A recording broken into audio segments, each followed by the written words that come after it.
石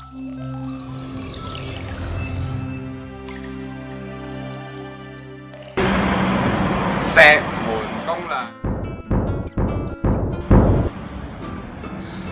嚟到石門，今日等小弟帶大家去食一食呢個石門嘅好東西。咁啊，唔識去唔使驚嘅，因為咧小弟就識得去嘅。咁咧，快啲就跟我嚟啦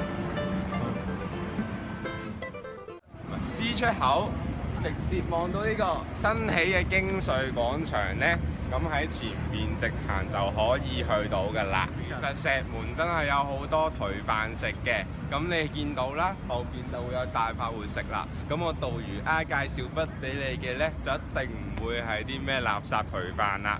咁大家可以跟我過嚟啦，梁朝偉都話好食。咁唔識嚟嘅朋友唔使驚啊！係啦，咁咧其實只要喺呢個地鐵站一路行過嚟，我哋就會見到呢度有塊牌寫住會貿中心。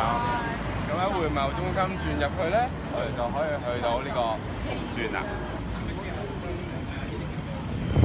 好啦，行到過嚟，明其實見到係紅磚啊，就可以入嚟。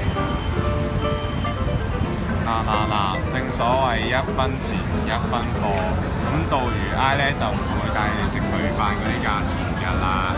咁我哋睇到呢邊啦，係啦，咁就通常咧圍翻港紙都係50幾60蚊咁樣啦，學生仲會有折添。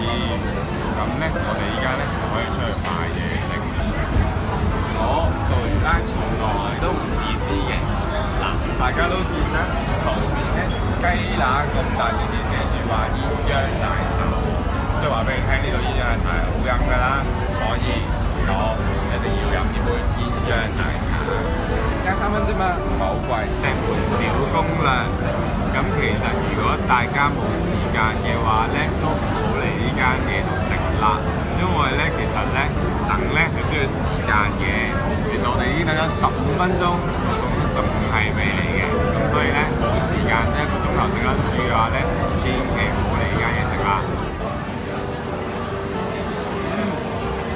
個奶茶係真係每一次嚟都冇令我失望㗎。咁咧其實咧紅磚呢度咧出名嘅咧就會係啲焗飯啊同埋焗飯啦。咁咧其實咧我咧小弟啱啱就嗌咗個蜜糖芥末忌廉汁魚柳焗飯嘅，個名比較長係啦。咁其實都係焗飯啫，咁我哋可以試下啦。